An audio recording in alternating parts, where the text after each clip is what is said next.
Right, we come now to item number 12, which is the Health, Safety and Wellbeing Report referred to us by the Audit and Risk Committee. I'm going to ask Councillor Daniel Newman to introduce the item, and Paul Robertson, our General Manager for Health, Safety and Wellbeing, to add any further comments. But before I do that, if I can ask you, Councillor Newman, to move, maybe Deputy Mayor Cashmore to second the motion, which is simply to note the report and forward it to the local board. And Daniel, I'll pass over to you to outline relevant parts of the report.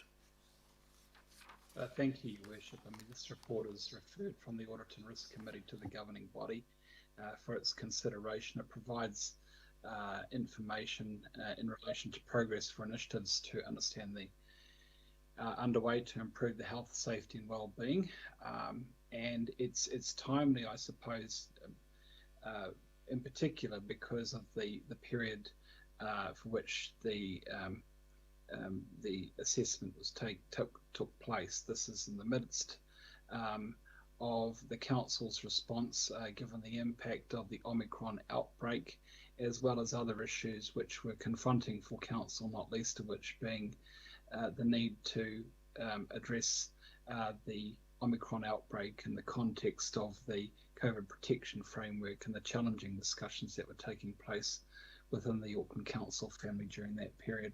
So I commend the report, and I invite officers to, well, it's up to you, Your Worship, but I note that officers are available to comment and respond to any questions. Thank you, Councillor Newman. Paul, any further comments from you to the introduction by Councillor Newman? Thank you, Mayor Goff. Kia ora koutou katoa. So this, as Councillor Newman has pointed out, a standard report from the Audit and Risk Committee. It does detail a range of projects and the progression of recommendations that we have been fulfilling. There are two new programs of work that are noted within this report, one being a review of our processes and systems for managing contractors and the overlapping duties that we have with those contractors, and a second piece of work to have a deeper understanding of our critical risks across Council and to provide greater clarity and transparency of those risks. I'll take the report as read, though, and answer any questions that the committee might have. Thank you very much, Paul. We've got the first question from Councillor John Watson. Yes, thanks, Mr. Mayor. A couple of questions. One, going to the No Excuse for Abuse campaign that commenced in mid-October last year by the looks of things. Point 12 makes a reference to responding to aggressive behaviours, violence at work and so forth, which is certainly marked during the period of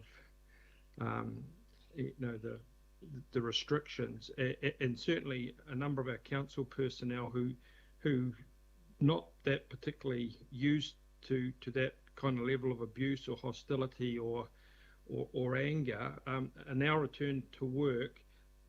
Those sorts of behaviours have perhaps receded somewhat, but people were pretty shaken up in some instances by what they'd experienced during that time.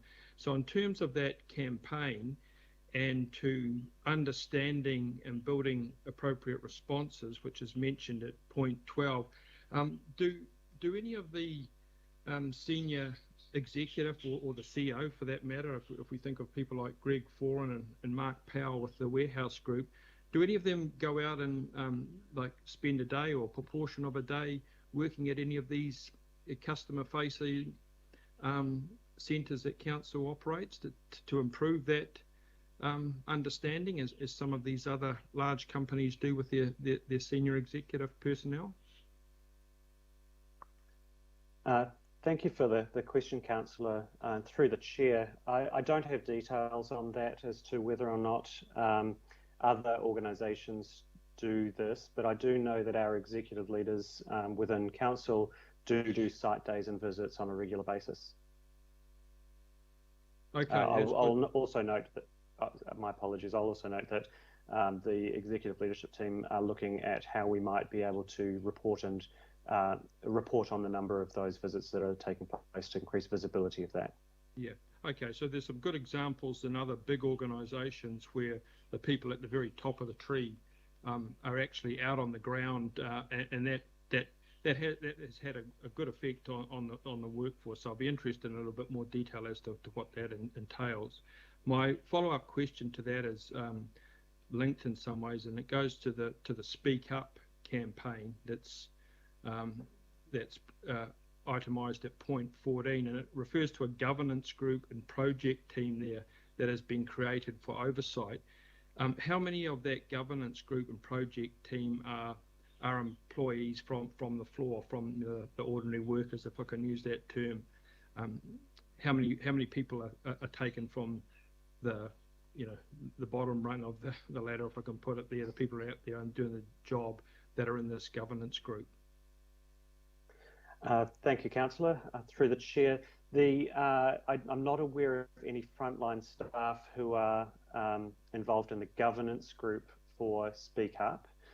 However, we do have a close relationship between the governance group and our staff Hawara Challenger group, which is made up of representatives of all of our staff networks and the representatives of staff for Hawara. So there is a close relationship there, so that they will receive reports generated as part of that process. And that's how we're keeping our frontline staff involved in the monitoring and review of what is being raised and how that's being managed.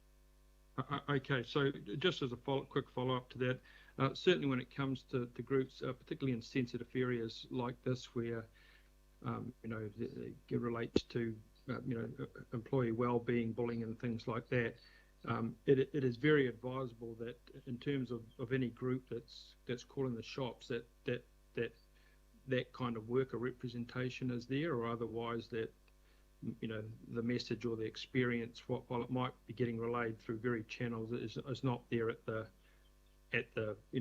key decision makers, if they indeed are making decisions that go to capture that experience. So again, I'd appreciate any more detail on the term, on relation of the composition of that particular group and what it does with those various pieces of information that are channeled through it to it on behalf of the workforce as a whole. Thanks. Thank you very much, Councillor. Next question from Councillor Kathy Casey. Yeah, thanks, Phil. Just a question, Paul. I'm delighted that we're moving into the second phase of No Excuse for Abuse. And I'd like to hear more, I'm sorry I'm not on the Audit and Risk Committee, about the appointment of a programme lead for violence and aggression and how that is being made available to elected members, people leaders and staff. So what's the process for that and how many hours is that person putting into that role? Thank you, Councillor. Through the Mayor, the appointment of a programme lead for violence and aggression was made after a conversation with the executive leadership team about particular risks in association with violence and aggression and the need for focused work effort to be placed into ensuring that we have a program of work that would address this at the root causes, as well as providing support to staff who are exposed to this particular risk. The program leaders, as the title suggests, they're to ensure that the program is rolled out and so that we've got the work stream. There are a number of work streams associated with this.